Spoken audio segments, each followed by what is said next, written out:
Kynhun ki Myntri Sorkar jela minta kasngi kalayashong ya kajingilang bakarpang bat kalarai ru ban menjur lane ban Ithuh no ya Ktien Khasi bat garo kum ka official language hapo ka jela Meghalaya hi baro kawe.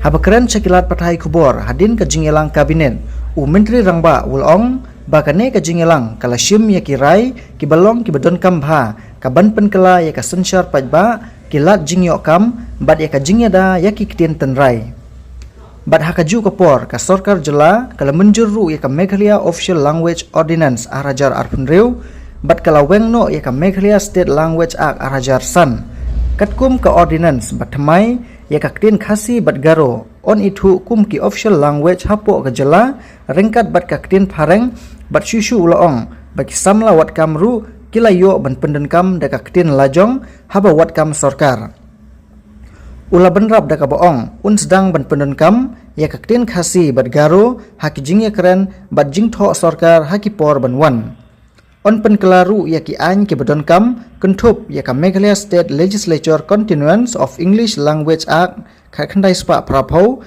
ban ailat ya ki court assembly ban keren haka Ktien Khasi bat garo haki jingelang. The order will be that it will be in the Khasi Hills region, in the districts in Khasi Hills. It will be English and Khasi, not or, English and Khasi. And in the Garo Hills region, it will be English and Garo. For the state government, we will start ASAP. I mean, of course, there could be some delay because it's a process.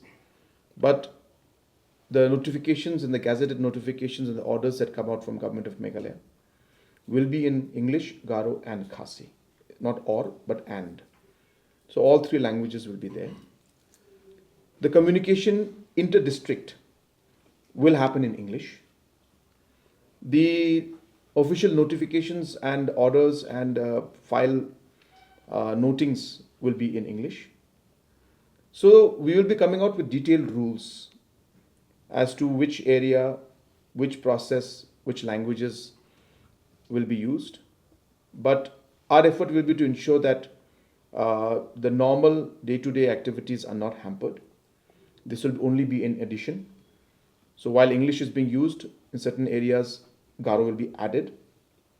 It's not that English will stop and you will only give in Garo or only in Khasi. Both English and Khasi, English and Garo, English, Garo and Khasi, all three will be used as per the written.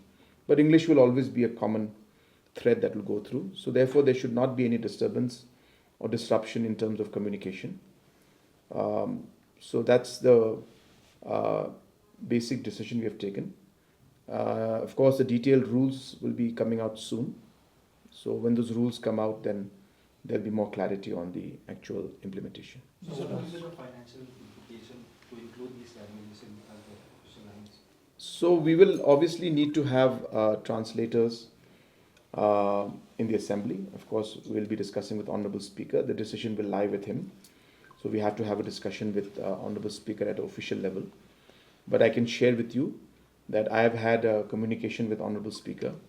I have spoken to him on multiple occasions about this decision that we are planning to implement. And Honorable Speaker has expressed happiness and in fact sharing and communicating with me that he desired that in the new assembly, when we have the first session there should be a system in place where it would be truly historic when we inaugurate it and our representatives are able to speak in their mother tongue. Would be a great message for the people of the state and would be a great beginning and starting of the new assembly. So there will be some manpower requirements though in those areas.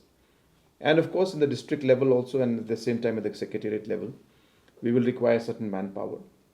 I expect that there will be some minor expenditures, nothing major. But looking at the larger impact and the larger emotional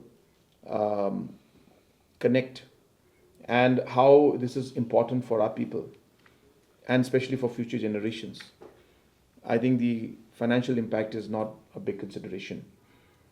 This is something that we must do and we have taken that decision to go ahead with this. Since we have two mother tongues, not one mother tongue, don't you think this may lead to confusion, disunity, and regionalism, more regionalism? There are always plus and there are always minuses on every decision that one takes. I see that there is more plus to it, especially when we look at all the decisions that the government is taking. You'll have to, I always say this, when you look at any decision, you have to see it in the larger context of the ecosystem and the other decisions we take. Today, government has taken another very landmark decision, not today, but a couple of months, many months back, that in all the schools, both Garo and Khasi will be taught to all the students. And this is being done precisely because we want to promote. So if you just look at this decision as a single decision, one could think in the line that you are thinking, which of course is not the correct thought process. But if you look at the decision that we have taken that both Garo and Khasi should be promoted and all children should learn. And then we now make both official languages. And also we include the aspect of having the proficiency of local language in the DSE and other examinations. If you look at all of these decisions put together, the larger purpose of what we're trying to do is to ensure that we promote our languages, we ensure that it is used more, we ensure that our children and youngsters and youth learn the languages of different tribes and different regions so that all can become competent or at least be able to communicate in basic languages of Garo and Khasi. So one angle would be the way you see it, but as I said, if I see from the larger context, this is maybe one of the most important decisions and a very, very critical decision for the people of our state. So how long we have to wait for the 8th schedule recognition? That will be dependent on Government of India and on the Prime Minister and Home Minister. It's not something that I'm in any position to be able to give a date, because the decision lies with the Government of India and the Parliament, and therefore we'll have to push in the Parliament. We'll have to make sure that we take this issue up, raise our concerns and this issue in the Parliament. All of this will have to be looked into, so we hope that we'll be able to carry forward and take this work, and hopefully one day we'll be able to include both Khasi and Garo language in the 8th schedule.